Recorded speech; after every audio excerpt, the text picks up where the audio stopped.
Hey everyone, welcome back to the Mean Green Gridiron podcast. We are back with our season preview position group series, and I'm joined once again by Carter, one of the original members of Daft Punk. How's it going, man? It's going good. I got to get the guys back together for our first album in Yeah. 13 years. It was I don't remember their true aliases. They always wore the masks, Hmm. but I'm the only non-French member, so I've had to learn French to communicate with them. It's not going well, but I promise I'm trying. Yeah, I could see you being like a guy who just kind of like under the radar knows French, like a language you wouldn't expect. I'm glad you could see me as that because I'm not. But the fact that you think you could see me as that is enough to keep me going. Good.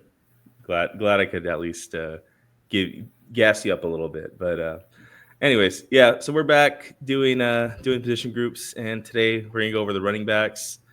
So Carter and I are talking a little bit pre-show. Running back is definitely one of those position groups where it's kind of up for grabs right now. I think I'll say who who was kind of the guy last year going into the season. I feel like it was Ragsdale, but um, even then, it was kind of like, well, he was coming back from injury, and then you go back a year before that, and you had like Attaway and Adey, and that seemed like that was going to be the group, and Ragsdale too that year. So like, I think running backs probably more up for grabs or more kind of unknown, I guess, than it has been in years past.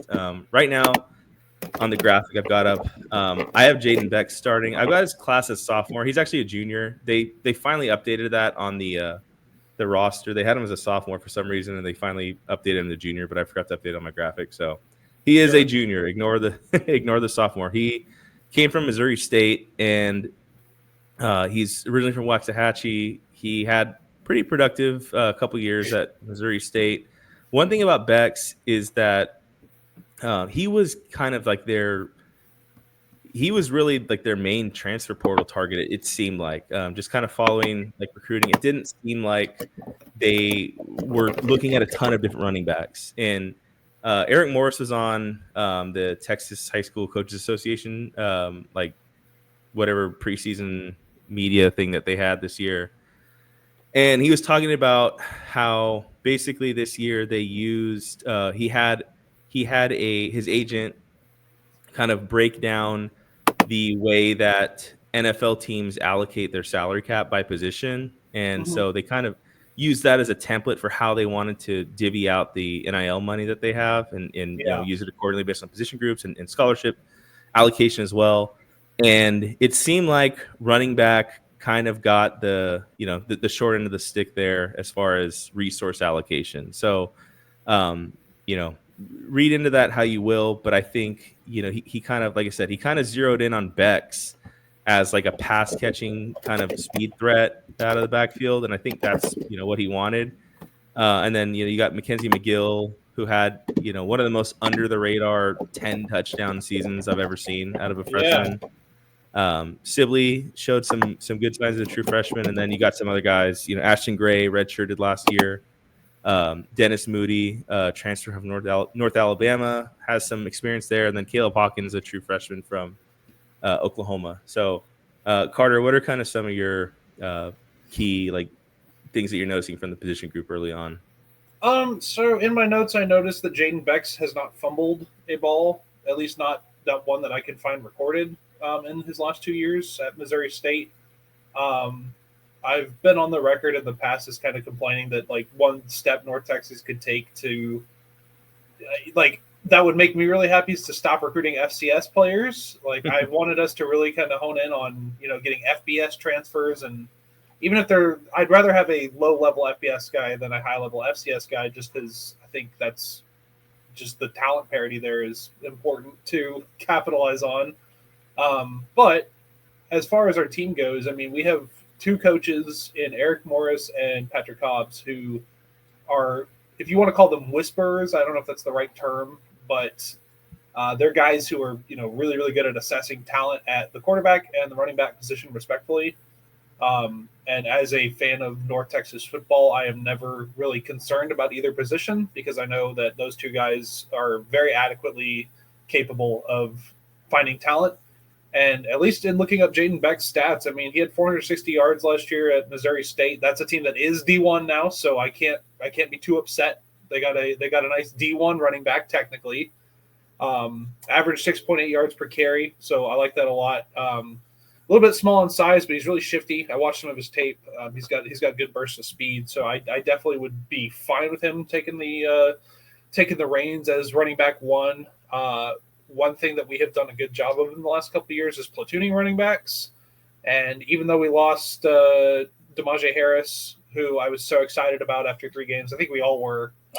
That injury just completely derailed his season. And yeah, he did. Did he even come back for the bowl game? I think he was out for the year after that, right? Yeah, he was done. So he was a player that we were all like super, super high on. And Kaika Ragsdale, who had been with the program for a while, those are 2 big losses. But we were talking pre-show about McGill a little bit, Mackenzie McGill, who just like you just said, he had a really quiet 10 touchdown season last year, but he showed promise. He's got probably the best physical build of anybody in the running back room. So there's some familiar faces there. There's some new guys. I do like the transfers they brought in, but I do think Jaden Bex is definitely. So, like you mentioned, I mean, I'm not as clued in on recruiting as you guys are, as like you or Miles or Sonoy or anybody, but I mean, it totally makes sense why they would be keyed in on this guy. Had a great year last year. I really like what I see. If we're bringing in a running back who's averaging almost 7 yards a carry, that's something to be pretty excited about. And he's a dual threat as far as pass or receiving goes. He had 235 yards receiving last year and a couple touchdowns. So definitely something that we can utilize in the air raid. Like to see that. Yeah, this is, like I said, I mean, my main breakdown of running backs every year until Patrick Gobbs is gone, or at least until I'm given reason to believe otherwise, is that we're going to be fine. I mean, there's tons of talent, a lot of good physical guys in that core. And I think that I don't know. There really has not been a running back in the last 7 to 8 years that I can remember really bothering me as a North Texas fan. Like, no guys with big fumbleitis. Guys. We have guys who can get chunk yards. We have guys who are explosive and fast. This just seems to be more of the same as far as that goes. Good group of guys who have, I guess, a wide range of talents that could all pop up and have big seasons. But yeah, Bex and McGill for sure the most promising names I would assume out of that group. I think we talked a little bit for a minute just about Kiefer Sibley. He's a guy who played a little bit last year. I do like him. We got Dennis Moody out of the transfer portal. So yeah, I mean, there's a very deep running back core there of a lot of guys who could make a big impact this year. Yeah, and I keep hearing Miles kind of mention like Caleb Hawkins. I think, not to speak on behalf of Miles or some of the other guys who are a little bit more clued in, but it seems like there's some there's maybe some intel going on about that guy being a little bit of a head turner from the coaches, but. So he's a guy who could be kind of an under the radar signee who ends up being a good player. But, one thing I think about the running backs this year is, we talked about this last time we were talking about the receivers and tight ends. But to me, the tight ends, the mark of success for that group this year is not going to be like quantity of, catches or yards or touchdowns or anything like that. I think it's going to be like the timeliness of their impact. And I think running back's kind of the same thing. Like, I don't think, we need 2 800-yard rushers out of the running back room this year, or we need, one guy to pop off for like 1,500 yards. Like I think we just need timeliness and effectiveness in, whatever capacity they're called in. I think we don't have quarterbacks here because we're obviously talking about running backs, but I think both quarterbacks are good runners, Poffenbarger and Mestemaker. Mestemaker had that like 70-yard touchdown run in the bowl game. Poffenbarger has some really good running film from his Albany career. So I think between like the quarterbacks being able to run the ball and then these running backs, if they can be pass catching threats, then I think that is going to really spread out the field and make this offense really multifaceted and hard to stop. If you've got, quarterback who can run and running backs who are, dangerous and shifty, but also can, you got to guard them out of the backfield. And you got, tight ends who can catch over the middle, and you got Miles Coleman, and all these. Like I think that you have a pretty balanced offense. You don't have I don't think you have a Jalen Darden or a Jamori Macklin type, or even like a Jeff Wilson type, just key player. But I think Sure. you have just a lot of balance, and I think that's what's going to be until we see someone step up and become that guy. I think that's what I'm most excited about this offense, is just having a bunch of guys who can beat you in different ways, or who have the ability to, and putting that together is going to be key. But I think early on paper, it looks like you've got a group who can do that. And I think that is what Morris is going for. You'd probably rather have that in the air raid anyways, at Yeah. least as far as I'm concerned. So yeah, for sure. Yeah. And I think McGill, he's not, you don't look at him and think he is like a quote unquote big running back, but he's stocky. He's stocky, and he got it done in the goal line. Like he kind of became the goal line back because he was able to like run through some tackles and fall forward at the goal line, which is what you need in those short yardage situations. So I think McGill is definitely like a really kind of Swiss Army knife type guy to have, like just able to help you in different situations. And then my kind of breakout candidate here is Ashton Gray, and for that, I'm just going off of spring like highlight clips. And I know it sounds dumb when you put it that way, but like from the clips that they posted on social media, I was like, that dude looks like a real running back. Yeah, he does. He's 6 foot 208. He actually played quarterback in high school, so last year was kind of his, he took a red shirt, kind of learning the position. And actually, at the beginning of the year, when they had all those safeties who got suspended, they actually moved him to safety at the beginning of the year because the depth was so thin there. And so he didn't even really get the full year at running back. So, he took a red shirt. But like I said, he is, 6 foot 208. He was a high school quarterback. Like I think he's got probably the perfect build for like an all-purpose kind of air raid back where you can, throw the ball in the backfield, old school like Torian Henderson type at Texas Tech, like these guys who just, you can hand them the ball or have them run routes or have them line up outside. Like I think he looks to me like he looks the part, and he cuts really well. Just again, just going over highlight clips. I'll be honest. I'm not gonna oversell it, but again, like I just watched those clips. I'm like, that dude looks like he's gonna be good. He looks like he has the tools. Carter and I are both baseball guys too, and when you see like a prospect who like has a good swing and like hits like the ball with good like exit velo, you're like, okay, that guy like maybe got a strikeout issue or whatever, but like he's got like a tool that can become something. Like that's what I see with Ashton Gray. He's like a very toolsy kind of guy. Like he's got those kind of measurables that look like they should be able to translate. So we'll see how that works out. And then Dennis Moody, not a ton there. North Alabama transfer, D2 school. So he's got some experience. I think that's a good depth piece to have. And then Caleb Hawkins again. I think he's headed for a red shirt, but 6'2", 200 pounds. He's a bigger frame running back. So we'll see if there's kind of a need for that with this running back group. But again, I think that this running back group, there's not a ton of guys, but I think there's enough depth, and I think there's enough tools in these guys' arsenal to give the offense what it needs, which is just certain traits in certain situations, rather than just being a running back you just turn around and hand it to 20 times a game. So sure. Is there anything else that you kind of see here with the running backs or kind of the offense in a larger picture at the run game as it relates to the offense as a whole? Yeah, I'll just kind of touch on my last point where, like, especially running this air raid offense, like, you got a new quarterback coming in, so you'd like some stability out of the running back room, which we have. We have 3 returning starters. We also have a couple transfers and freshmen who could all make impacts, and you're going to deal with injuries too, obviously. So I think in the context of this season where we're going with, we're going to have a new starter quarterback. that may be the case every year with NIL now, but at least for right Right. now, we have a new quarterback this year, and that's just going to become commonplace. I think it's probably preferable to have that blend of, like I said, you got 3 returning starters. McGill has plenty of in-game experience. Kiefer Sibley played a good bit last year. We talked about Ashton Gray. That's a guy who could, immediately make an impact this year, and seems like he's got the we're just talking about tools. He's got the tools that could immediately be usable, which is kind of what I talked about with Patrick Cobbs. It feels like we've always got running backs who are ready to go.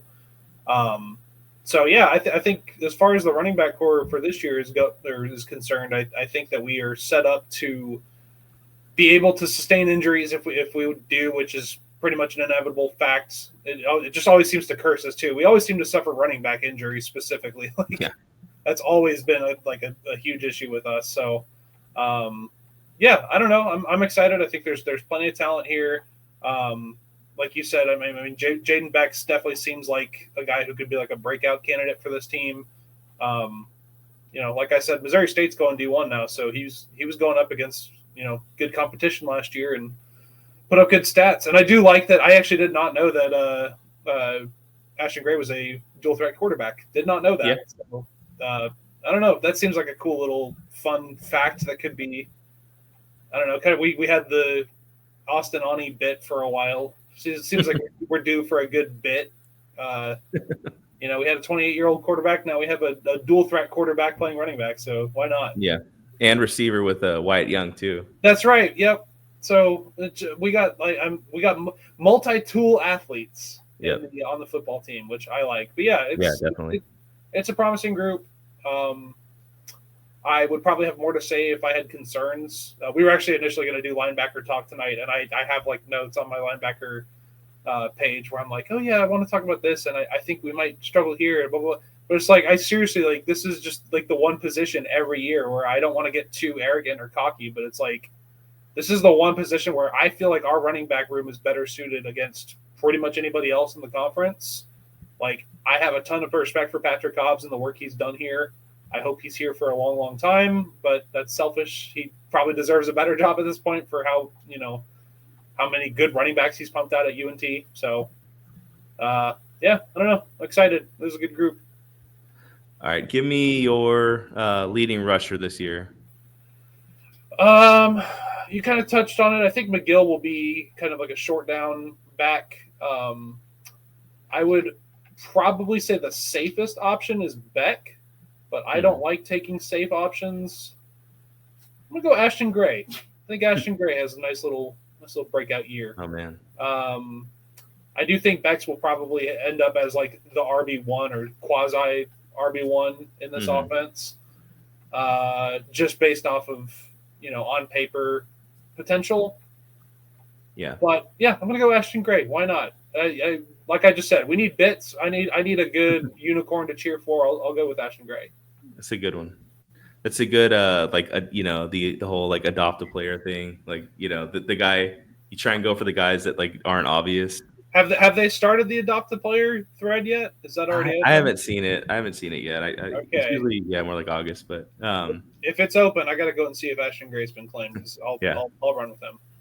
I think I'm going to go with McGill for the leading rusher, just because I think that he really, towards the end of the season, he kind of took off a little bit. He had 155 yards against Temple in that game where we clinched the bowl berth. He did. And Temple had a good run defense last year too. So yeah. And not only that, but we didn't really that game. Chandler Morris was just had no arm strength. He was skipping passes 5 yards in front of a receiver. It was he was a shell of his former self in that game. And McGill, we were able to lean on him without the threat of a pass game, which I was pretty impressed by. And I thought that he has good zone running kind of cutting ability, where I think that with this offense and how spread out everything is, you get a guy like McGill who's just shifty and just gets into that open crease in the middle. I think he's a guy who can pick up some yards. But again, I have to, you talk about the NIL era and all, and the way college football is, but having a guy who had a successful freshman year and then comes back to you, like, there's Yeah, less for and less sure. of that, and so I think that he is, I think that's going to be something that it's nice to have. Like, okay, you have a guy who had a really solid freshman year, and you get him back.